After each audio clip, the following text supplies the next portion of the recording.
कई दिनों से चल रहे दिल्ली के जंतर मंतर पर शिक्षा सुधार के नाम पर प्रोटेस्ट को आज 25 जुलाई को केंद्रीय मंत्री श्री धर्मेंद्र प्रधान जी ने इस्तीफ़ा दे दिया।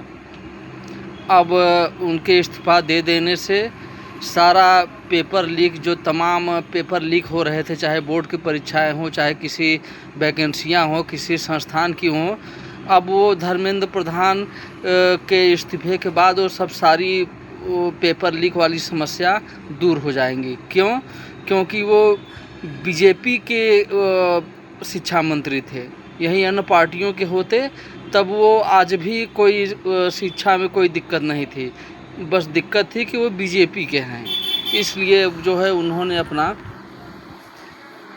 जनता का रुख, जेनजी का रुख देखते हुए अपने इस्तीफे को स्वेच्छा से दे दिया।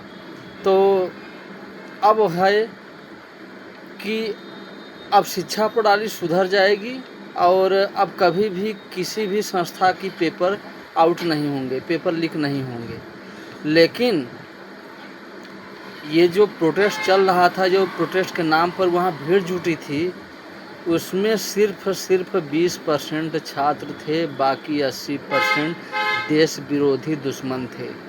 जो 20% जेनजी छात्र थे तो उनके घर वाले और वे लोग अन बीजेपी थे। जो बीजेपी को नापसंद करने वाले जेनजी थे, वही 20% अन फॉलोअर्स बीजेपी थे और बाकी जो है देश के दुश्मन थे। तो इन लोगों का समूह जमावड़ा लगा हुआ था जेनजी के नाम पर। तो फिर भी शिक्षा मंत्री ने शांति व्यवस्था और देश को एकता के सूत्र में पिरोए रखने के लिए उन्होंने अपना इस्तीफा दे दिया। लेकिन शिक्षा सुधार के नाम पर इस्तीफा तो उन्होंने दे दिया और इस शिक्षा के नाम पर इस्तीफा हो भी गई, लेकिन शिक्षा की मेन अभी जो कैंसर है शिक्षा का, वो तो उस पर न कोई बात हुई, न कोई इस मुद्दे को उठाया गया, न उसका कोई हल निकला। अब क्या है वो कैंसर, जानते हैं आप लोग? वो कैंसर है आरक्षण है वो कैंसर। जानते हैं आप लोग किस तरीके से कैंसर है? वो आरक्षण ले कर के अपना सीट कवर कर ले रहे हैं और जो पढ़ने वाला लड़का है वह 1, 2, 5 नंबर से भी कम हो कर के वो सीट से वंचित रह जा रहा है। तो जो पढ़ने वाला है वो 5 नंबर की वजह से सीट प्राप्त नहीं कर पा रहा है, अपनी मंजिल को नहीं पा रहा है, और आरक्षण के नाम पर ये अपना सीट पा जा रहा है। तो आरक्षण के नाम पर जो सीट पाया है, क्या वह अपने पद को, अपने विभाग में अपना वर्चस्व पूर्ण रूप से दे पाएगा? क्या वह पूर्ण रूप से विभाग को आगे बढ़ा पाएगा या अपने ही पद को पूर्ण रूप से निर्वहन कर पाएगा? हरगिज नहीं कर पाएगा, क्योंकि वह आरक्षण से गया है। तो वह जब अपनी सेवा देगा तो उसमें उसकी आरक्षण वाली ही काबिलियत होगी और आरक्षण वाली काबिलियत तक वह अपना सेवा दे पाएगा। उसके बाद जो 100% की बात आएगी तो उस जगह वो उसको आरक्षण, वो बिना आरक्षण वाले जो लोग हैं वह लोग सहयोग करेंगे, तब वह किसी मिशन को पूरा कर पाएगा।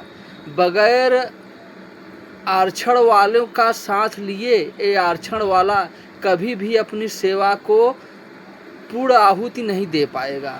तो इसलिए इस शिक्षा में आरक्षण का सबसे बड़ा जंजाल जो है ये खत्म होना बहुत ही ज़रूरी है।